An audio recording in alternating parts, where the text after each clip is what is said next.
Hi, this is Anna Hack from Green Talk, and today I have Bob Atlas, who's with me on the show, and he's the CEO of Aqua EWP, and we're going to talk about electronic water purifications. This is going to be pretty interesting stuff. Welcome, Bob. Hi. Now, let me tell you a little bit about what I'm doing, readers and listeners and viewers. We do a simultaneous podcast as well as a video cast, and Bob has supplied me with a PowerPoint. So he's going to walk me through the technology and the ins and outs of his product. So if I tend to refer to things a little bit more descriptive, it's for our podcast listeners. So Bob, let's get right to it. Tell me a little bit about your electronic water purifier. Well, first of all, it's in a technology space called capacitive deionization. And it's been called the next generation of water treatment technology, but it also applies to energy storage devices, alternate fuels, and disinfection. And it's starting to enter our lives in many parts of the world. It's a clean technology as it only uses electricity in its operation.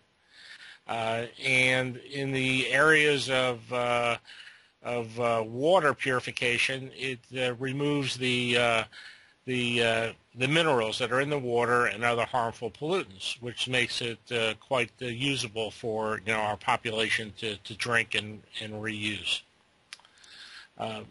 So, question for you: when you're talking about chemicals that it removes, what kind of chemicals are we talking about? Well, you have normal range of chemicals in the water. I mean, things that one might be familiar with is hardness, which is in the form of calcium and magnesium carbonate or sulfate. It takes out other minerals like sulfates and nitrates and phosphates that are in your water. But harmful things like the nitrates, the arsenic, fluorides, the heavy metals like lead and chrome that might be in the water.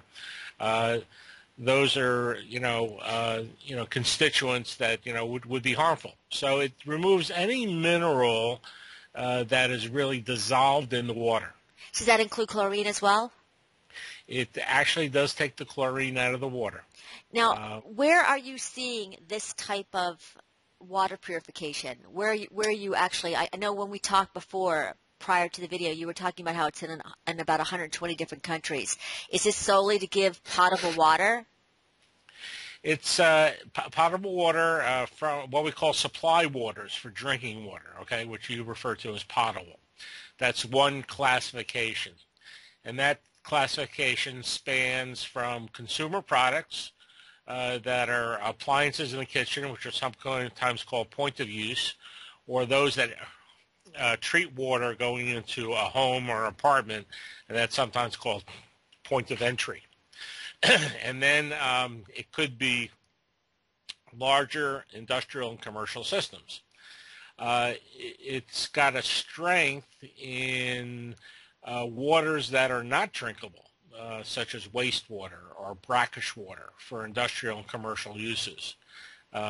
So we find a great number of applications, in that particular segment.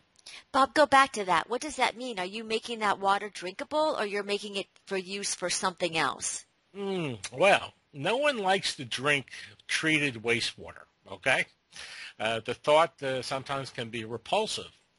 But the truth is that there is technology, not just ours alone, but combined with other technology, that could make a wastewater potable. Most of the time, we are taking that water and recycling it for other types of uses or for discharge into different types of estuaries. So you could actually take that wastewater and make it drinkable water. Wow. Yes. I mean, for example, we're working on a project in Australia that takes wastewater from a mine, and it's eventually discharged into the Great Barrier Reef. The interesting thing about that is the Great Barrier Reef has discharge requirements more stringent than potable water. That would make sense. But let's talk about the technology, because now you got my interest really piqued, because this isn't like, I have I don't know what this kind of filter system that I have. It's with the gravel, like a a sediment filter, Hmm. and it only does so much. And then there's reverse osmosis, and then there's, water purification. There's a whole bunch of different hosts, and I wanted to find out how you exactly clean the water. So I'm going to go to your next slide, which I think is going to explain that. Am I right, Bob? Yes, that's correct. Okay, come on. Oh, there it goes. Okay. So that people don't get to see the slide, but I do, who are, our podcast listeners. It's saying 15 years of development and testing. That's a Yes. long time. Yeah, we call it an overnight success in 15 years. But the truth of the matter is it went through various, we started out on a DARPA research contract. DARPA stands for the Department of Advanced Funding and Research for the Army, which spans all the research, for the military. And we participated that on 5 years. Our objective was to develop the science and then deliver a desalination unit to the military. We did that, and then the team split up, and I was the manufacturing arm. I wasn't the research arm. And this technology has 3 steps to it. Okay, now reverse osmosis is the technology you would compare this against, because that also lowers the total dissolved solids, or the mineral content of the water. What reverse osmosis does is it removes the water from the minerals, and so it dewaters the fluid. What this technology does is it takes the minerals out of the water. And it's a little bit different. It sounds trivial, but it's not. The first step is you've got minerals in the water, like calcium carbonate, which we talked about, which was hardness. MX really stands for anything else. In the second step, you apply a DC voltage, and you actually break the chemical bonds that exist between those particular molecules, and they migrate to the opposite poles of these electrodes. There are thousands of electrodes in a particular module or cell. So, Bob, is this through ionization that you're doing this? It's actually deionization. So is it kind of like, I know you're probably far more sophisticated, but when I think of this, I think of those products. Remember those ones you used to see on the infomercials with like a deionization or ionization, like the clear waves? Remember those? Yes. Is this kind of like this or no? No, it's actually quite different. Now, of course, the ionization would be the process of putting ions back into the water, okay? And that's what we want to do. Okay. We want to deionize, take the ions out of the water. So that's what this technology does. It operates on the principle of supplying enough energy to break the bonds of those molecules, let them migrate to the opposite poles of the electrodes, so you get a pure water flowing out through a valve. And then the last step, after you've deposited as many ions as you can on the surface of these electrodes, and there is a limit, then we reverse that process, and we take away the power, and they come back off the electrodes, form as they originally were in the water, and the waste valve opens up and discharges them. This is an automatic process, okay? So what happens to the discharge of the calcium and all that stuff? Can you use that for something else? Well, it could actually, in a sustainability model, it could be used for agriculture in many applications. So there is a reuse for it, but not in every case, okay? Because sometimes the water is so saline, so brackish, that the water would kill the vegetation. So it's either discharged to a sanitary sewer in the case of in a home or a business, or in other cases we reprocess it through one of our pieces of equipment to decrease the amount of volume, and then it's evaporated. With question you with this type of product, with there being a lot of when you were talking about hardness at one point, and that does a lot of damage to a lot of the plumbing in commercial buildings and residential buildings. Does this somehow also take this out of the pipes as well, or is it just kind of it stops the process? No, it's absolutely removed. In a study done by a water institute recently on various types of technologies on equipment, our technology was rated as being acceptable to not forming scale. in the equipment because it does remove it, and that report is available. Is that on your website, the report? It is not, but I do have a copy of it. So is it something that's linkable that you can actually send it to me so when I write about this podcast, Yes. I could reference it? Absolutely. Now, let me go back to make sure I understand. Can it reverse the scale that's already there or just keep the scale at its point that it is when your system comes in? Once the scale is removed from I wouldn't say scale. I'm going to say the hardness is removed from the water, okay? It will, as it flows through your pipes in your house, for example, it'll redissolve the scale that is on the walls of your pipe and your equipment. It may take months before it is absolutely removed. But I can tell you on our house, after 12 years, we had to open up, a water heater and replace it, and we looked in the pipes, and they were absolutely clean. But the reason that I bring this up about commercial is that, they put pretty nasty chemicals in pipes to get that scale to get rid of it. So it's kind of like that's why I asked if you could reverse it because that's not great for the environment as well. That you're putting all this product in pipes to get them to descale. Yeah. This uses no chemicals whatsoever. It only uses some electricity. Now, I'm on your third slide that talks about it's no secret that you will like the results, and it gives all these ppms, parts per million of hardness. Okay, sure. Let's take a look at that. Here is a water in San Antonio, Texas, that's commonly found around the world, and it's measured in parts per million. The total dissolved solids is the total mineral content, which is 280 parts per million. That's in your feed water. Most of it is hardness, as you see, 260 parts per million, okay? But then you have small amounts of fluoride and nitrates, and no one likes the chloride taste in water. And then afterwards, you can see the results. This water, you can actually dial the taste in. If you don't like that type of water, we can make it a little bit different for you. But it removes better than 90% of a lot of the minerals and a lot of the harmful ones as well. Now, here's the question that I had that some people may say, are you removing all of them? Are you almost becoming a distiller? No. And what is it that you're leaving? Well, if you notice, we still leave some hardness in the water. And calcium and magnesium is very beneficial in your body. Right. And it also gives rise to a very sweet taste of the water. It's not as aggressive as bottled water or reverse osmosis water. And so this water, you can actually tune in what you want or how your taste buds are. So I see that you have fluoride that's left or chloride that's left. Can you dial it down? So if let's say I just don't want that at all in my water, can I get rid of it?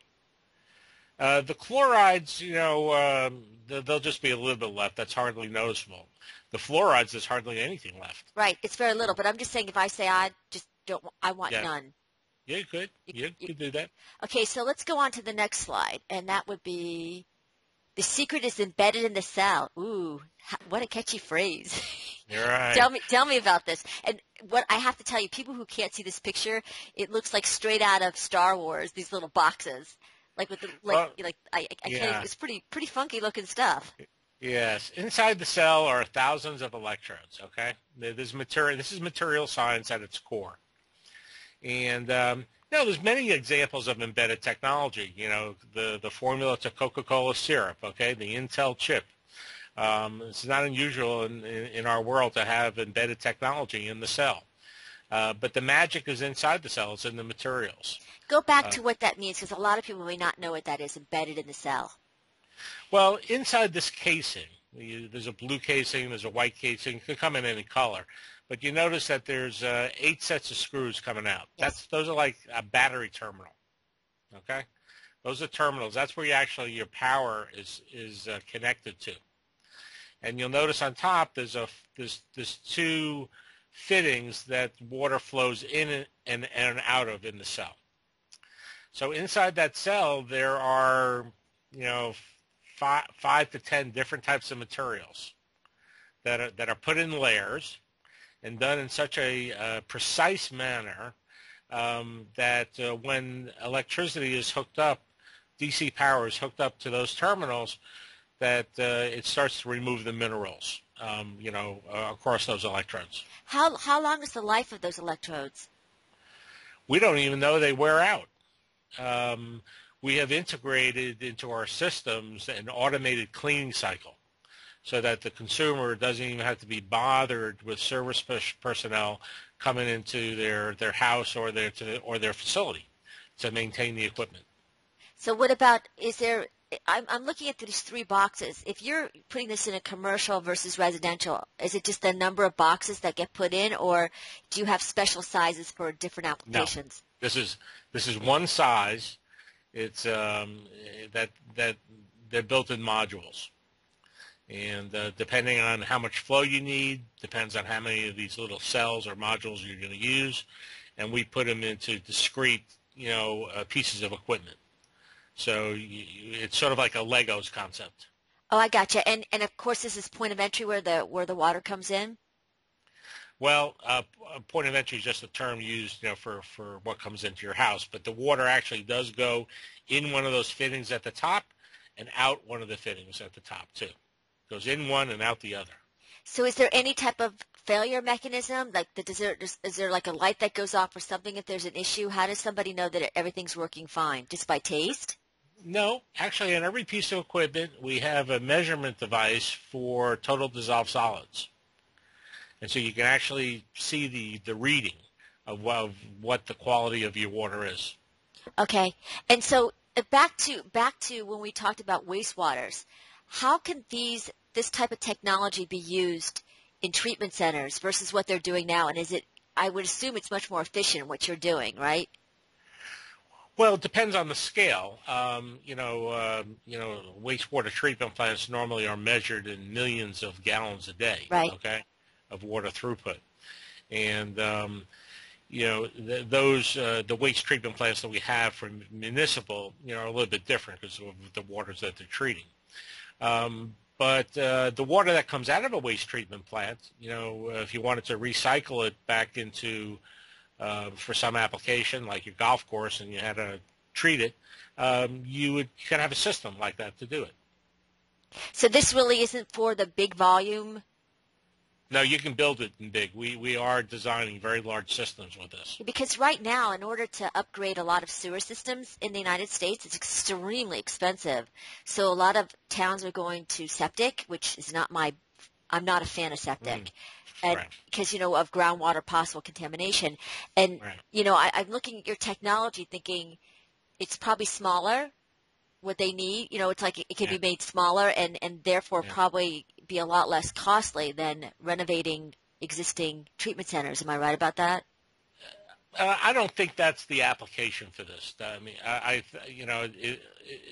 So you're more of, like you said, like retaking water for irrigation or household or commercial type of or waste or industrial wastewater that's coming out of a factory that wants to recycle it back into their facility, or brackish wastewaters that are on every coastal area that they need to purify it, whether it be for a hotel or a manufacturing plant or just for irrigation agriculture. Let's go back to the irrigation thought that you're talking about.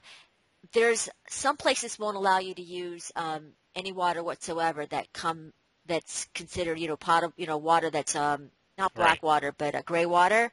Yes. And then there's some states like California that are they're fine with it as long as you're within their their parameters. The parameters. Are you within the parameters? Like, for instance, for California? Yes. So this is a great system for. But you can also. Okay, this is going to sound gross, but can you take? God forbid, there's a water shortage in California. Can you take their wastewater? Like a household could take their wastewater, run it through your system, and make it potable water? No. No. No, I would not do that, and I would not even recommend it. It really needs to be treated because going through a house, it picks up all types of contaminants. So, we don't segregate our waste in terms of, stuff that would go through the toilet versus stuff that would go from your washing machine. But you, okay? but you could do gray water? We can do gray water, yes. So they would have to have separate plumbing for that. Yes. Okay, so you could do gray water for irrigation. Is this another application, in the fashion industry, not fashion industry, but like the clothing industry when they do like those closed loop or open, a closed loop system for water, because that fabric uses a lot of water. Yeah. Yes. Could they use your system for that? Yes. That's actually even good for just water coolers, for the employees. Explain that Uh, to me. well, for example, we have a clothing manufacturer here in San Antonio that in their warehouse that wanted to provide as a benefit better water to their employees. So we put in one of our little units, like you'll see a little bit more later in this presentation, but we stuck it in a water cooler that their employees could go to get great tasting water. Oh, I see. But they could have, if they wanted to invest more, they could have done all their water, so they could simply turn on the tap, right? Oh, sure. Oh, sure. I'm on your slide. Why is EWP a benefit to you? Talk to me about this. Oh, and before I forget, Bob, I forgot to ask a question. We haven't talked about kilowatts. Like how much does it take to run one of these systems?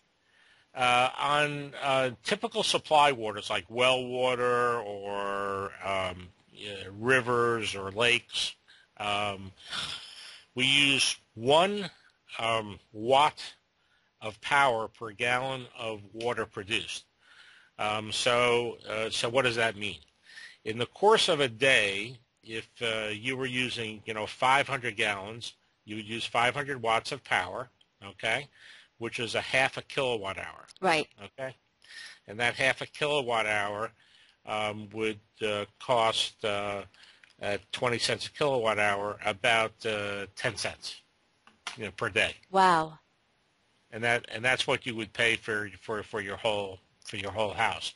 Actually, most houses don't even use 500 gallons a day. And the funny thing is so many people use those salt systems. So the cost of the salt that they bring in the salt every 3 months. You will never have to lift another bag of salt in your whole life. And that stuff's not cheap. Regardless of that, you can't, in California, for example, the discharge from softeners has been banned. Really? Yeah. So, and it's a leading trend. It's created problems in a lot of municipal treatment facilities because it slows down the biodigestion process. It's happening in Europe. It's happening in Mexico City. It's happening everywhere around the world. And how long has this technology been? I mean, we've talked about it that you were in a think tank with this, but how long has it been that you've been selling this to the commercial residential industry? We officially we came out with our last version of technology, which is really very good, in 2005. So it spent 10 years in full development before it was released commercially, and now it's out there. We've got thousands of systems installed. Wow. So you don't have any problem giving references? No, and as a matter of fact, some of our consumers gladly give it unto themselves. Now now tell me about like installing. Is it one of these plug and play systems? Like, is it really easy for a plumber to figure it out? If a plumber can't install this in 45 minutes, he's done something wrong. Okay. I go find another plumber. Walk me through why it benefits you. I mean, you have like a whole bunch of different things. Just walk me through. Okay. I mean, first thing is it's a very low cost. It's all solid state electronics. It's very using low power consumption. It's got no chemicals. It's got no maintenance. It's got an automated cleaning cycle. It's got a very sweet taste to it. So it's taste is like the number one reason why people buy bottled water. It's got a low amount of wastewater. It's very compact, very little space. The primary pollutants are removed, so you don't have to worry about what type of water you're drinking. After all, when you open a bottle of water, how do you know what you're drinking? It doesn't give you a meter and say this is what I am. And it also has a disinfection capability. We've found out it's very, very powerful because of the electric field, even though it's low power, that it kills and removes microbes. Right. See, I actually have a separate system on Yes. my filter that does that. And Yeah. it's like, that light bulb goes out like every year. Yeah. And the cost to replace that light bulb is probably more than the system. So it's kind of like, I'm like, look at your thing, like, Yeah. where were you 6 years ago? Yeah. And the last one's quite intriguing to me, solar power. Tell me about that. Well, the fact is that now that we have the price points that are very low, very affordable by consumers, and the fact that the technology uses low levels of DC power, that gives rise to the fact that now we could use solar power. Solar power is phenomenal, and the technology is forever changing, and the costs of that have really decreased. It used to be $4 per watt. Now it's down to $2 per watt. Some are forecasting by the end of 2012 it'll be to $1 a watt. Wow. So that we've teamed up with some solar panel providers, and now have connected it to some of our smaller pieces of equipment. So what are we talking about in the way of a panel? This panel is a 50 for our smallest device, which is a water dispenser, which dispenses 400 liters of water a day, which in some countries, by the way, is good for about 80 people. Wow. It uses a 50-watt solar panel, and it was less than your light bulb. And that 50-watt panel is only about 2 feet by 3 feet. So how do you install it? Do you just like stick it in the? Is it like on a is that in your next slide, number 6, or let's go to number 6? Where do you install it? Like how do you where? Well, it could go on your roof. Okay. And we've got a variety of mounting hardware. So if you were in an apartment, it could be installed right outside your window. It's relatively small. They're very light, and it's got a very small battery. This battery is what you would find. 40 amp hour battery is what you'd find in your typical garden tractor. But how do you connect the electric to it? It's all cabled. It's like one thing plugs into the other thing. But then how does it get into the building? You got a couple of small wires that connect from the solar panel to the battery that's inside that unit, and then everything else is connected inside. You don't have to do another thing. So does that mean you have to run it through a cable into the house? It's actually just this water dispenser would sit on your counter. Right. Or if it was on your roof, yes, you'd probably run it down, through your house. So it looks just like a small wire. I mean, it's not. So it's rubberized, sheathing on it. It's very small. But again, how does it go from inside to outside? It connects from your solar panel, and it goes directly into the water purifier itself. But it has to feed through walls. That's where I'm going at. It could be on the outside of the wall. Could be snaked inside your wall for sure. Okay, so you would need someone to do that for you, right? You might, or there's many do-it-yourself project people. Is that on your website? So if somebody wanted to do it themselves, it comes with the equipment, on the installation of how to do it. Now, what happens if someone says, I just want someone to take care of it for me? Do you have certified installers or people that are carrying this? How does somebody get one of these? We sell to we sell to licensees, and then they distribute it to dealers, and unless someone wants to buy direct. So there'll be local people that can help with the installation or servicing a unit. But these units are so simple that you don't need anyone to service them for you. So give me size, like dimensions of, like, let's say for an average household and they want just, clean water. What's the size of this thing? Like. Well, in this picture, that small blue one would go underneath your counter. Okay? And how big is that? That unit is less than 12 inches high, and I think 6 or 8 inches wide. That's it? That's it. And that services about how many people? Generates 400 liters of water a day. That's a lot of water. In the United States, it's probably enough for 10 probably 10 or 20 people. Now, what happens if someone says, I want it for everything that comes out of any spigot, faucet, shower? Yeah. Does this one do it? No, you would go to the next size, which actually isn't much bigger than that water dispenser now, okay? That blue and white Yeah, I see water it. dispenser. How There's big? another one that size, but it has the bigger cell in it, and that does your whole house. So that would go down where your plumbing is, right? Yeah, it would go in your basement if that's where you have your water coming in the house, or go into an equipment closet. That those are the typical installations. Tell me how much some of these cost.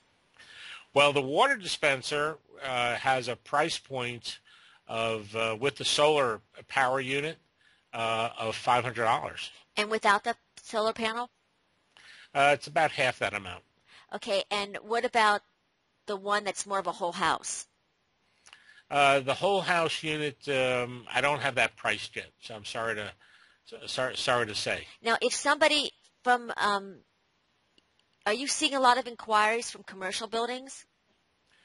We're actually more. I mean, I'm doing this project, okay, because it's a love of mine.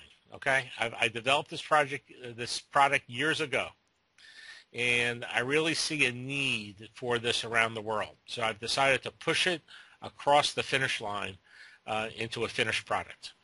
The whole house units are really going to be marketed, we hope, by a leading manufacturer of equipment, for consumer products, and you'll probably find that soon. Okay. And then, of course, our core competency happens to be commercial and industrial systems, of waters that you can't treat. I mean, waters that you can't drink. Right. And that's what we do, and we do it, primarily for industrial facilities and for agricultural applications. Okay, but again, how does someone, if you go on your website, are you able to say, okay, I want it for this purpose and this purpose, and this is how I get it? How? No, we don't. You'd have to contact us, and then we'll put you in contact with, one of our dealers or licensees. Okay, so depending on the application, you're going to direct them to the right place.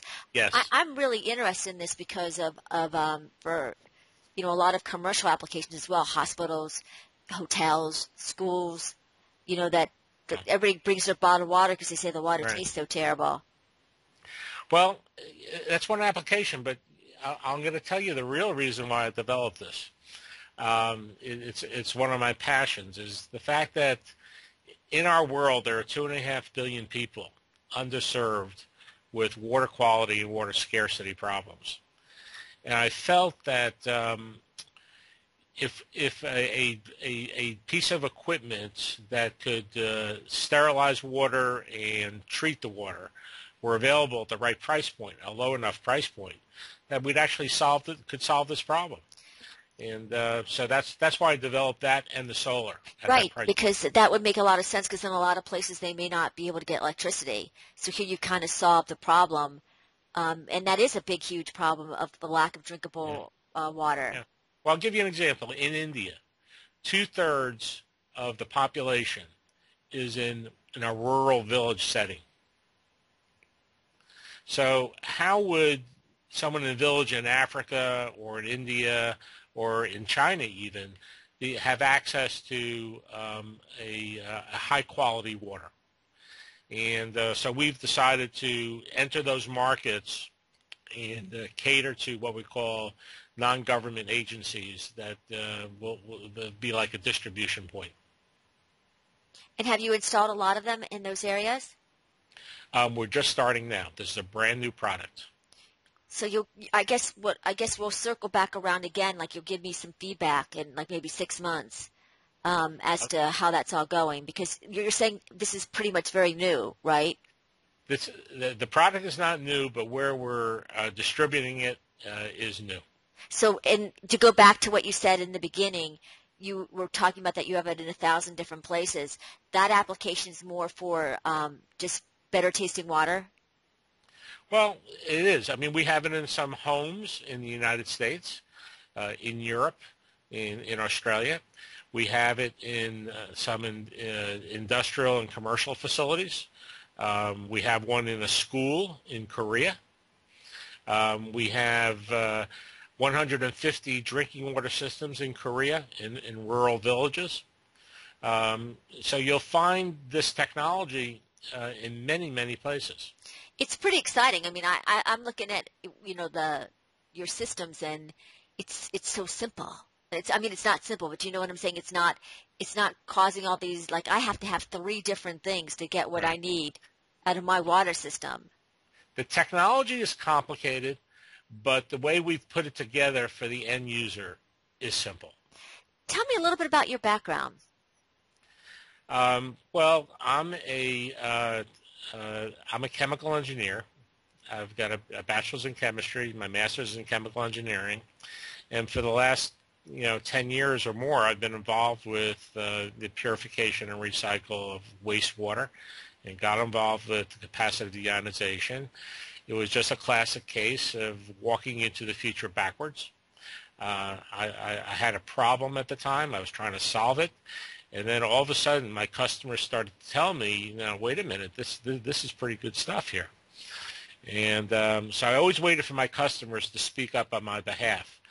But in the process, we've won some awards along the way. It's a very innovative product. Some have called it borderline genius. I don't know if that's true or not. But it's the only thing I've done for the last 15 years. Wow. So you're really passionate about this. I live and die by it. And drink the water from it. And I drink the water, and I love to hear about the success stories from our customers. Do you have any of those testimonials on your website? If I don't, I definitely can send them to you. Well, no, I just wanted to know that if people want to go to it. Tell me your website again. It is www.aquaewp, as in Peter.com. Bob, this is really, you sparked my interest. Like, viewers, so you know that we actually met through LinkedIn, and I don't remember if it was because something that you wrote in, one of the discussions that just really piqued my interest. And that is actually how I get a lot of my video casts from, is I see things on LinkedIn, and this really, really piqued my interest. And especially, it wasn't just the solars, that the ability you can do with this product. And like you said, so many people don't have clean water. It's like Right. a no-brainer. Now, what I need you to do for me, and I'll put this in the article, is can you get me the pricing for the whole house? Yes, I can. And can you also give me pricing so for somebody in the commercial industry to kind of get an idea of, like, if they have to push out X volume of water, it's going to cost X amount of machinery. Does that make sense? Yes. Okay, I'm glad I'm talking to an engineer. So that's what I'm looking to get, more of that information, so listeners and readers and everybody who's watching this, there'll be more detail on Green Talk's website about this. I'm very excited, and I hope that you and I continue talking. My mind is like racing, all these things of, Bob should know about this, and Bob should connect with that, and I'm so excited that we got to talk today. Well, I appreciate the opportunity to be able to talk about something that's very near and dear to my heart.